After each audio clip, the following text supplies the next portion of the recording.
UPSC PSC academy में आप लोगों का स्वागत है। और हम लोग आज बात करेंगे रिजर्व बैंक ऑफ इंडिया के बारे में, जो कि 10 इंपॉर्टेंट फैक्ट्स हैं जो कि हर एक एग्जाम में पूछे जाते हैं। तो चलिए हम लोग शुरुआत करते हैं। अगर वीडियो आपको अच्छा लगता है तो लाइक शेयर सब्सक्राइब और एक प्यारा सा कमेंट जरूर छोड़ दीजिएगा और सब्सक्राइब जरूर कर लीजिएगा, क्योंकि आपके द्वारा दिया गया रिवार्ड वही है हर एक के आपको जो पढ़ाने वाला ऑनलाइन है प्लेटफॉर्म पे, जो कि यूट्यूब पे पढ़ा रहा है आज के डेट में।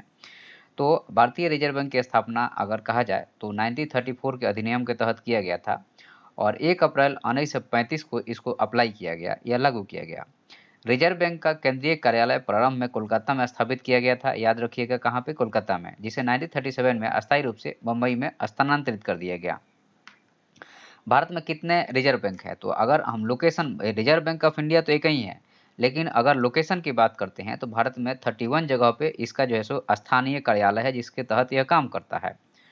रिजर्व बैंक की शक्तियां क्या है? तो आरबीआई की स्थापना 1935 में आरबीआई अधिनियम 1934 के द्वारा की गई और यहाँ पे इसको विदेशी रिजर्व बैंक को बैंकों का बैंक, भारत सरकार के बैंकर और ऋण नियंत्रक के रूप में यह कार्य करता है। मतलब कि यह जो है सो आपको जो विदेशी मुद्रा को रखना, बैंकर ऑफ द बैंक, मतलब कि जो है सो बैंकों का बैंक हो गया यह, और भारत सरकार का भी यह बैंक है।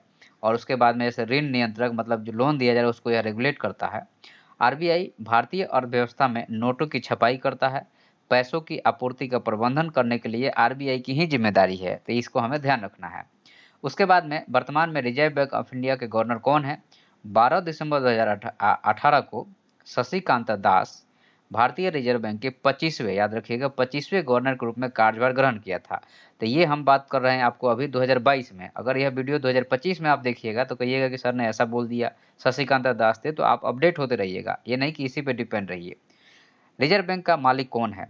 तो निजी या सार्वजनिक, यह एक्चुअल में कहा जाए तो रिजर्व बैंक किसी की निजी नहीं है, यह एक सार्वजनिक संपत्ति है। और अगर हम कहें कि बोर्ड ऑफ गवर्नर एक स्वतंत्र सरकारी एजेंसी है, ऑटोनोमस बॉडी है, और यह फेडरल रिजर्व बैंक निजी निगमों की तरह स्थापित किए गए हैं और यह एक तरह से कहा जाए तो पार्लियामेंट के अंडर में है। सदस्य बैंक फेडरल रिजर्व बैंकों में स्टॉक रखते हैं और लाभांश अर्जित करते हैं। तो जो भी इसके रजिस्टर्ड बैंक हैं वो अपने पैसा इसके पास रखते हैं और उससे उनको रिटर्न मिलता है। रिजर्व बैंक ऑफ इंडिया के प्रथम गवर्नर कौन थे? तो रिजर्व बैंक ऑफ इंडिया के जो है सो आपको एक तरह से केंद्रीय बैंक है, और यहाँ पे प्रथम गवर्नर की बात करते हैं हम लोग यहाँ पे, तो सर ऑसबर्न स्मिथ थे। यह शख्स ऑस्ट्रेलियाई मूल के थे, इसको याद रखिएगा, ये बहुत इंपॉर्टेंट हो गया। कहाँ के रहने वाले थे? तो ऑस्ट्रेलियाई मूल के रहने वाले थे। सर ऑसबर्न स्मिथ थे। 26 दिसंबर 1876 को पैदा हुए ऑसबर्न स्मिथ 1 अप्रैल 1935 को आरबीआई के गवर्नर बने। तो इनका जन्म 1876 में हुआ था और यह आरबीआई के गवर्नर 1 अप्रैल 1935 को बने। इसको याद रखिएगा, बहुत इंपॉर्टेंट फैक्ट है यह। गवर्नर का कार्यकाल कितना दिन का होता है?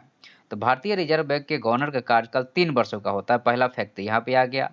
रघुराम राजन पूर्व गवर्नर को कार्यकाल 4 सितंबर 2013 को से ये जो है सो पुराना फैक्ट हो गया।